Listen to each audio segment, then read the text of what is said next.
Hello friend, मैं विशाल आपका अपने यूट्यूब चैनल एमवी एजुकेशन में स्वागत करता हूं। आशा करता हूं आप लोग अच्छे होंगे और आप लोग की पढ़ाई अच्छी चल रही होगी। आज मैं आप लोग को class 12th physics electric charge and field से रिलेटेड टॉपिक कूलॉम्स लॉ को देखते हैं। जैसा कि हम लोग जानते हैं, जब हम दो चार्जेस को पास पास रखते हैं तो उनके बीच एक अट्रैक्शन या रिपल्सन फोर्स लगता है। इस फोर्स को हम लोग इलेक्ट्रिक फोर्स कहते हैं। और जब हम सेम नेचर के चार्जेस को पास पास रखते हैं तो उनके बीच हमेशा रिपल्सिव फोर्स लगता है। और जब हम अपोजिट नेचर के चार्जेस को पास पास रखते हैं तो उनके बीच हमेशा अट्रैक्टिव फोर्स लगता है। सेम नेचर के चार्जेस का मतलब ये है कि अगर वो दोनों पॉजिटिव चार्ज हो या वो दोनों चार्ज निगेटिव चार्जेस हो तो इनके बीच जो इलेक्ट्रिक फोर्स होता है वह रिपल्सिव फोर्स होता है। अपोजिट नेचर के चार्जेस का मतलब ये है या तो वो दोनों चार्जेस एक पॉजिटिव हो एक निगेटिव हो तो उनके बीच इस इलेक्ट्रिक फोर्स को अट्रैक्टिव फोर्स कहते हैं। और ये जो फोर्स होता है वह act always along the line joining two charges. जैसा कि हम लोग का टॉपिक है कूलॉम्स लॉ। कूलॉम्स लॉ पढ़ने के लिए सबसे पहले हमको यह जानना होगा पॉइंट चार्ज। पॉइंट चार्ज का सीधा सा मतलब होता है अगर दो चार्जेस के बीच सेपरेशन बहुत ज़्यादा हो in compare to the size of charges तो हम दो चार्जेस को हम पॉइंट चार्ज कंसीडर कर लेते हैं। अब अकॉर्डिंग टू कूलॉम्स लॉ के अनुसार यह बताया गया है कि जब दो पॉइंट स्टेशनरी पॉइंट चार्ज होगा तो उनके बीच लगने वाला फोर्स ऑफ अट्रैक्शन या रिपल्सन जो होता है वह directly proportional to the product of charges होता है and inversely proportional to the square of distance between them होता है। चलिए आते हैं, हम अपना नोट्स कंप्लीट कर लेते हैं। Clear? According to coulomb's law the force of attraction or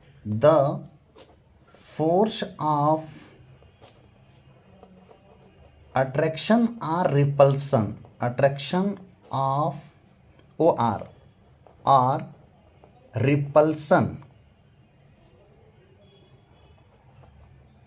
repulsion between two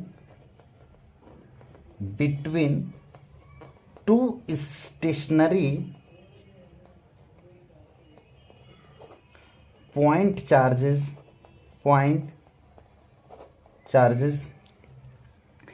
is directly proportional to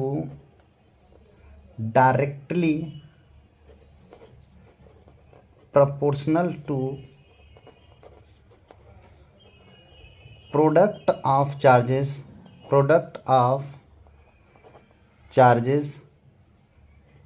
and inversely proportional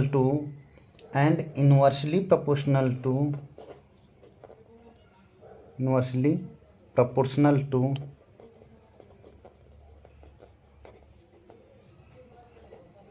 square of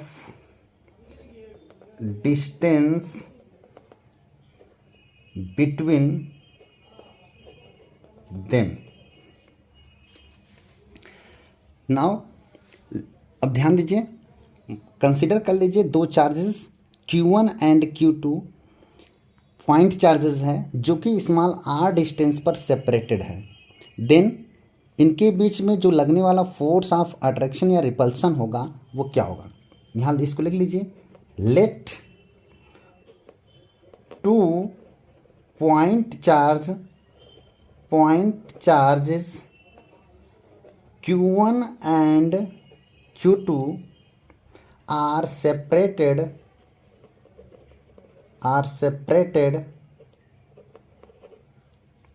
by distance small r. Then the force capital F of attraction or repulsion between them F directly proportional to Q1 and Q2, equation first according to Coulomb's law, ठीक। F inversely proportional to square of distance between them, जो कि आपको बताया गया है। देख लीजिए, the force of attraction or repulsion between two stationary point charges is directly proportional to product of charges and inversely proportional to square of distance between them है, inversely proportional to square of distance भी।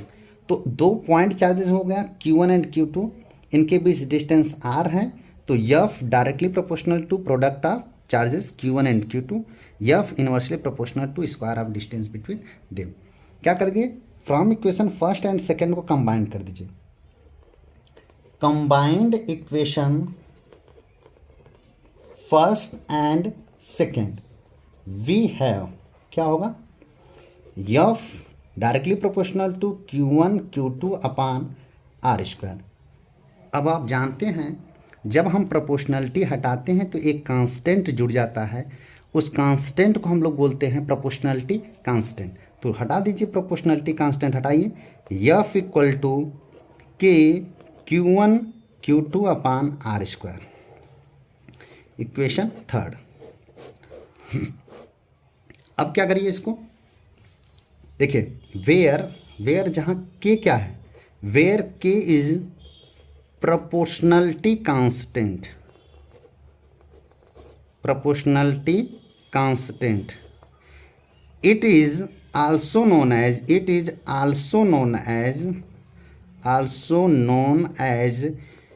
electrostatic force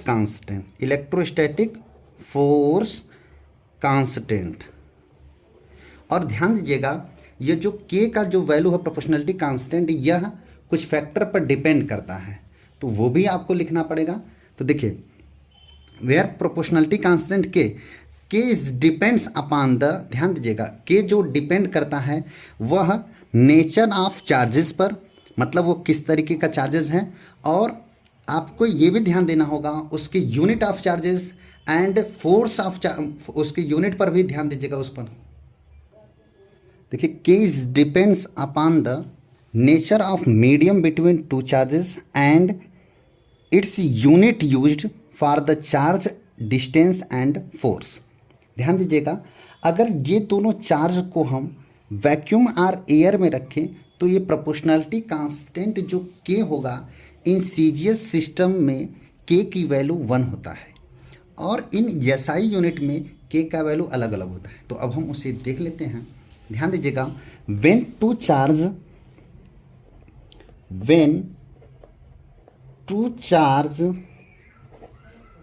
charges are located in free space, that means vacuum or air, तो क्या होगा, then in CGS system, CGS में क्या होगा, CGS system में क्या होगा, K इक्वल टू 1 होता है। ध्यान दीजिएगा, बट इन SI सिस्टम में जो प्रोपोर्शनलिटी कांस्टेंट K है उसका वैल्यू आता है 1/4πε0 या 9 × 10⁹ न्यूटन मीटर स्क्वायर पर कूलम स्क्वायर। इसको यहाँ से समझना है। तो देखिए, ये प्रोपोर्शनलिटी कांस्टेंट है, फोर्स का यूनिट क्या होता है, न्यूटन होता है, और इसका इधर लाओगे तो डिस्टेंस R को मीटर, तो न्यूटन मीटर स्क्वायर हो गया। अब देखिए, ये Q1 Q2 का चार्ज का यूनिट क्या होता है, कूलम होता है, तो कूलम इंटू कूलम का होल स्क्वायर, इसको इधर लाओगे तो क्या हो जाएगा, न्यूटन मीटर स्क्वायर पर कूलम स्क्वायर। क्लियर। अब यहाँ पर ध्यान दीजिएगा, अब फ्रॉम इक्वेशन थर्ड, अब इक्वेशन थर्ड में आप रखेंगे तो क्या हो जाएगा, इसको देखिए, from equation third according to Coulomb's law जो फोर्स होगा वो क्या हो जाएगा आपका, 9 × 10⁹ Q1 Q2 upon R square, या इसको क्या लिख सकते हो, F equal to 1/4 pi epsilon 0 Q1 Q2/r² newton. Clear, ये आपका फार्मूला बन गया। ध्यान दीजिएगा, वेयर एप्सिलॉन 0 क्या है, वेयर एप्सिलॉन, इसको देखिए एप्सिलॉन 0 बोला जाता है, इसको बोला जाता है रिलेटिव परमिटिविटी, इसको बोला जाता है absolute permittivity in free space, या इसको बोला जाता है electrical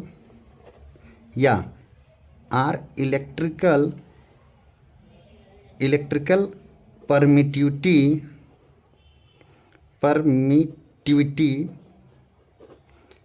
in free space. Clear. अब हमको करना क्या है, अब हमें इसी एप्सिलॉन 0 का मान निकालना है और इसी एप्सिलॉन 0 की यूनिट निकालना है और इसी एप्सिलॉन 0 का डायमेंशंस हमें निकालना है। तो आइए हम लोग देखते हैं इसका unit, dimensions and value. Clear. देखिए हम लोग देखते हैं एप्सिलॉन 0 की unit, dimensions and value of epsilon 0 की वैल्यू। पहला हम देखते हैं इसमें यूनिट। देखिए जैसा कि हम लोग जानते हैं अकॉर्डिंग टू कुलाम्स लॉ क्या होता है, F equal to 1/4 epsilon 0 Q1 Q2/r²। हमको निकालना किसका है यूनिट, एप्सिलॉन 0 का। तो एप्सिलॉन 0 का आप इधर लाइए और F को नीचे ले दें। तो आपको मालूम है इसको देखिए लिख सकता हूँ epsilon 0 equal to 1/4 capital F into Q1 Q2/r²। देखिए बाकी सब यूनिट निकालने के लिए मैं यहाँ पर आपको शॉर्टकट तरीके से पूरा कुछ इसका पहले लिख देता हूँ। ठीक है, देखिए सबसे पहले सभी का यूनिट, इंडिविजुअल यूनिट लिख लीजिए। सबसे पहले हम लिख लेते हैं SI यूनिट ऑफ चार्ज का लिख लेते हैं। SI यूनिट ऑफ चार्ज का क्या होगा, चार्ज मतलब Q का होगा कुलाम, क्या होगा Q का कुलाम, इसको डिनोटेड किया जाता है कैपिटल C से। दूसरा क्या है force, SI unit of force को देखना चाहोगे तो क्या होगा, ये आपका फोर्स का होता है न्यूटन, डिनोटेड किया जाता है कैपिटल N से। ठीक, अब किसका SI यूनिट ऑफ डिस्टेंस का देख लीजिए। डिस्टेंस का क्या होता है, डिस्टेंस R का मीटर होता है, हम लोग क्या लिखते हैं M। ठीक है, ये यूनिट की बात हो रहा है, ध्यान दीजिए। अब इसी में रख दीजिए, यहाँ पे लिखिए ऑफ एफ इक्वल टू, यहाँ बताइए 1।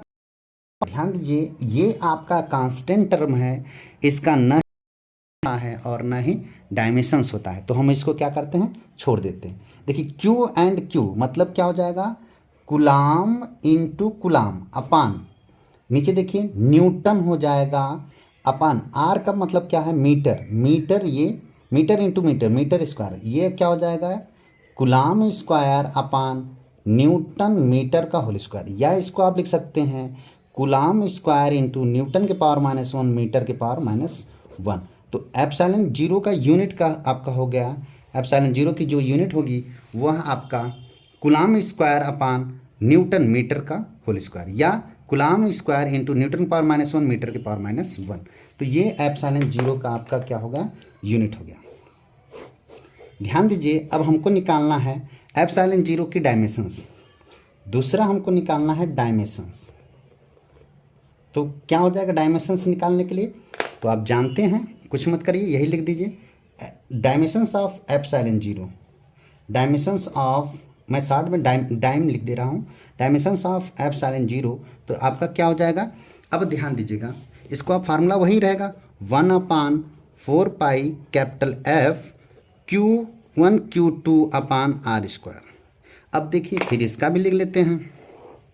देखिए हम सभी का जानते हैं, यहाँ पर लिख देते हैं। डायमेंशंस ऑफ चार्ज क्या हो जाएगा, डायमेंशंस ऑफ चार्ज अगर लिखना चाहोगे तो क्या हो जाएगा, चार्ज क्यू का डायमेंशंस होता है, क्यू इक्वल फार्मूला होता है क्यू बराबर आई इंटू टी होता है, हाई स्कूल में आप पढ़े होंगे। तो क्या हो जाएगा, आई का होता है डायमेंशंस एम्पियर ए और टाइम का टी, तो क्यू का डायमेंशंस हो गया ए इंटू टी। अब फोर्स का डायमेंशंस ऑफ फोर्स अगर लिखना चाहोगे, डायमेंशंस ऑफ फोर्स का लिखना चाहोगे तो आप लोग जानते होंगे F equal to mass into acceleration होता है। तो क्या हो जाएगा बताइए, तो मास इंटू एक्सीलरेशन, तो आपका हो जाएगा मास का होता है केजी, एक्सीलरेशन का होता है केजी मीटर मीटर पर सेकंड स्क्वायर। तो इसको मैं लिख दीजिए तो आपका हो जाता है mL t के पावर -2 डायमेंशंस हो गया फोर्स का। अब डायमेंशंस ऑफ डिस्टेंस का डायमेंशंस आप लिखेंगे तो क्या होगा बताइए, तो डिस्टेंस मतलब आर का डायमेंशंस लिखेंगे, आर का होता है मीटर, इसका डायमेंशंस होता है यल, सब रख दीजिए यहाँ पर। फिर आपको अभी जस्ट बताया है 1/4 पाई, ये जो है कांस्टेंट टर्म है, ना ही इसका यूनिट होगा और ना ही इसका डायमेंशन। तो देखिए डायमेंशंस ऑफ एप्सिलॉन 0 लिखना है तो चार्ज का जब रखेंगे तो आपका हो जाएगा ए इंटू टी, फिर क्या होगा ए इंटू टी मतलब क्यू का अपान क्या हो जाएगा फोर्स का क्या है mL t के पावर -2। क्लियर। अब डिस्टेंस क्या है आर, मीटर है, एल स्क्वायर, आर स्क्वायर है तो एल स्क्वायर हो जाएगा। अब देखिए इसको कर लीजिए पूरा, पहले इसको सही से बनाइए तो ये आपका हो जाएगा ऊपर ए स्क्वायर टी स्क्वायर। क्लियर, ऊपर का हो गया। नीचे देखिए ये एल का पावर 1 है, यहाँ एल का पावर 2 क्या होता है जुड़ जाएगा तो L3 हो जाएगा। ये आपका हो जाएगा mL³ t के पावर -2। कहीं दिक्कत है? अब आप जानते हैं जब ये पावर नीचे है ऊपर जाता है तो जहाँ माइनस रहेगा वहाँ क्या हो जाएगा प्लस, और जहाँ प्लस रहेगा वहाँ क्या हो जाएगा माइनस हो जाएगा।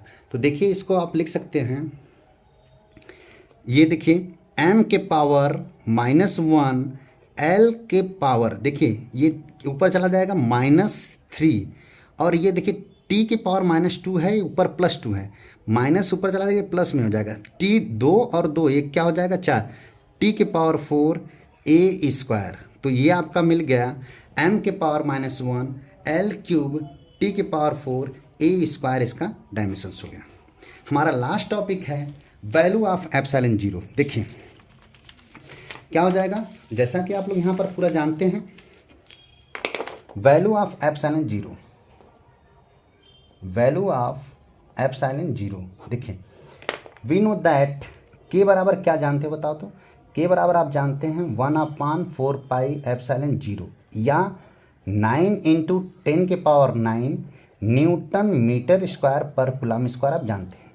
हमें निकालना है एप्सिलॉन 0, तो क्या हो जाएगा बताइए, एप्सिलॉन 0 इक्वल टू, इसको इधर ले जाओ इसको इधर ले जाओ, आपका हो जाएगा 1/4 पाई इंटू 9 × 10 के पावर 9, ये आपका हो जाएगा न्यूटन मीटर स्क्वायर पर कूलम स्क्वायर। क्लियर, इसको आप लिख सकते हो epsilon 0 equal to 1/4 pi into 9 × 10 के पावर 9, ये आपका हो जाएगा coulomb square upon newton metre square. Pi का वैल्यू आप जानते हैं क्या हो जाएगा 1/4 पाई, ये हो जाएगा 4 × पाई का वैल्यू 3.14 इंटू 9 × 10 के पावर 9, ये आपका हो जाएगा coulomb square upon newton metre square. इसको सॉल्व करेंगे तो ये पूरा वैल्यू आएगा 8.85 इंटू 10 के पावर -12, क्या हो जाएगा coulomb square upon newton metre square. अब ये आपका पूरा टॉपिक कंप्लीट। देखिए अगर आपको इस वीडियो में कहीं भी प्रॉब्लम हो तो कमेंट में ज़रूर बताइएगा, मैं अगले वीडियो में आपको यहाँ इससे रिलेटेड जो भी टॉपिक रहेगा उसको कंप्लीट कर दूँगा। देखिए अगर आपको ये वीडियो अच्छा लगा तो हमारे चैनल को सब्सक्राइब करें और हमारे वीडियो को लाइक करें। Thank you for watching this video.